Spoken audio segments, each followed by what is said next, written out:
Assalamualaikum warahmatullahi wabarakatuh. Bismillahirrahmanirrahim. Alhamdulillahirabbil alamin. Wa bihi nasta'in wa ala umuri dunya waddin. Wassalatu wassalamu ala sayyidina Muhammadin wa ala alihi washabbihi ajmain. Qalu subhanaka la ilma 'allamtana innaka antal alimul hakim. Rabbi shrah li sadri wa yassir li amri wahlul 'uqdatam min lisani yafqahu qawli. Faqala al-mu'allif rahimahullahu ta'ala wa nafa'ana bihi wa bihi fid dharaini amin amin rabbal alamin. Pemirsa pengaji yang dirahmati oleh Allah, pada kesempatan kali ini saya akan sedikit menjelaskan tentang sholat sunnah istisqa yang terdapat dalam kitab Fathul Qorib, yaitu karya dari Al-Alim Al-Alamah Syekh Muhammad bin Qasim Al-Huzi yang mensyarahi kitab dari Al-Alim Al-Alamah Ahmad bin Husain Asy-Syahir Biabi Suja yang dinamakan An-Takrib.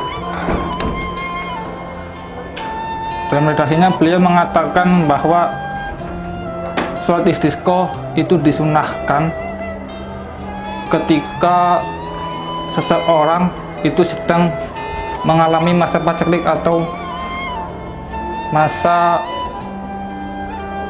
kekurangan air, dalam arti di mana suatu rakyat itu sedang mengalami masa kekeringan, maka disunahkan bagi mereka untuk melaksanakan yang namanya sholat istisqa. Dalam redaksinya beliau mengatakan bahwa wasolatul istisqa'i masnunatun fayak muruhum nadban bil imami al-imamu. Jadi seorang pemimpin atau dalam hal ini seorang tokoh agama itu memerintahkan umatnya untuk melaksanakan sholat istisqa selama masa kekeringan itu terjadi. Adapun cara-caranya yaitu yang pertama, seorang pemuka agama itu menyuruh mereka untuk melakukan taubat. Adapun akan tetapi taubat itu wajib dilakukan meskipun tidak diperintahkan oleh imam. Kedua, seorang imam memerintahkan mereka untuk melaksanakan zakat, melaksanakan sedekah, memperbanyak sedekah. Dan yang ketiga, menyuruh mereka untuk meninggalkan kezaliman yang terjadi. Dan yang selanjutnya untuk menyuruh mereka untuk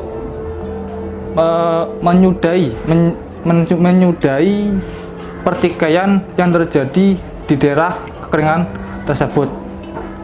Adapun melaksanakan sholat istisqa itu bisa dilakukan selama kekeringan itu terjadi. Jadi bisa dilakukan satu kali atau lebih sampai Allah benar-benar menurunkan hujan tersebut. Selanjutnya dalam pelaksanaannya sholat istisqa itu dilakukan sebelumnya masyarakat itu melakukan puasa selama 3 hari. Jadi kalau di total puasa yang dilakukan selama menjalani sholat istisqa itu selama 4 hari. Dan hari keempat mereka keluar bersama-sama dalam keadaan tidak memakai wangi-wangian, tidak memakai hiasan, dan membawa anak-anak mereka, membawa kakek mereka, membawa orang-orang tua mereka, dan semua hewan-hewan ternak mereka dengan menuju ke area tempat sholat istisqa. Selanjutnya dalam pelaksanaan sholat istisqa itu dalam rukun dan syarat-syaratnya itu sama halnya dengan yang dilaksanakan pada waktu sholat Idul Fitri. Seperti halnya sholatnya terdiri dari 2 rakaat, takbirnya juga 7 kali rakaat pertama dan 5 kali dalam rakaat yang kedua. Adapun dalam khutbahnya sebagai ganti takbir, maka seorang khatib itu mengucapkan lafaz istighfar yang dalam syaratnya berbunyi astaghfirullahaladzim alladzi la ilaha illa huwal hayyul qayyum atubu ilaih. Itu. Terus di dalam khutbah seorang khatib itu juga dianjurkan untuk banyak-banyak membaca istighfar dan membaca ayat Al-Quran yang berbunyi istighfaru rabbakum innahu kana ghaffaro yursilis sama alaikum mitoro, yang terdapat dalam surat Nuh ayat 10 sampai ayat 11. Selanjutnya seorang khotib pada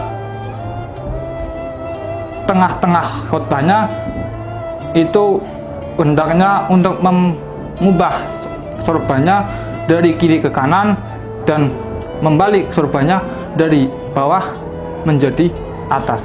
Dan dalam akhir khutbahnya seorang imam berdoa dengan doa yang telah diajarkan oleh Rasulullah yang berbunyi Allahumma ij'alha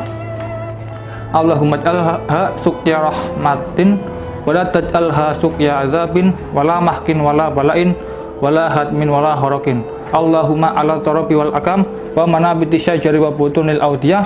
Allahumma hawalaina wa wala alaina. Allahumma skina hoisan muhisan hanian mari'an sahan amman qadaqan tabaqan mujallilan daiman ila yaumiddin. Allahumma skina al-ghaisa wa la taj'alna minal qanitin. Allahumma inna bil ibadi wal bilada minal jahdi wal ju'i wal dhangi ma la nashku illa ilaik. Allahumma adbit lana az-zar'a wa addir lana adra wa anzil alaina min barakatis sama'i wa ambit lana min barakatil ardi waqshif anna minal bala ma la yakshifuhu ghairuk. Allahumma nastaghfiruka innaka kunta ghaffaro farsilis sama'a alaina midrara wa yahtasilu fil wadi idza sa'ala wa yusabbihur lirra'ti wal barqi. Itu doa yang diajarkan oleh Rasulullah bagi seorang imam yang akan menghendaki melaksanakan sholat istisqa. Pemirsa pengaji yang dirahmati Allah, demikianlah sekelumit tentang sholat istisqa yang dapat kami sampaikan. Apabila dalam penyampaian kami banyak kata-kata yang kurang berkenan, kami mohon maaf yang besar-besarnya. Wallahul muwaffiq ila aqwamit thoriq. Wassalamualaikum warahmatullahi wabarakatuh.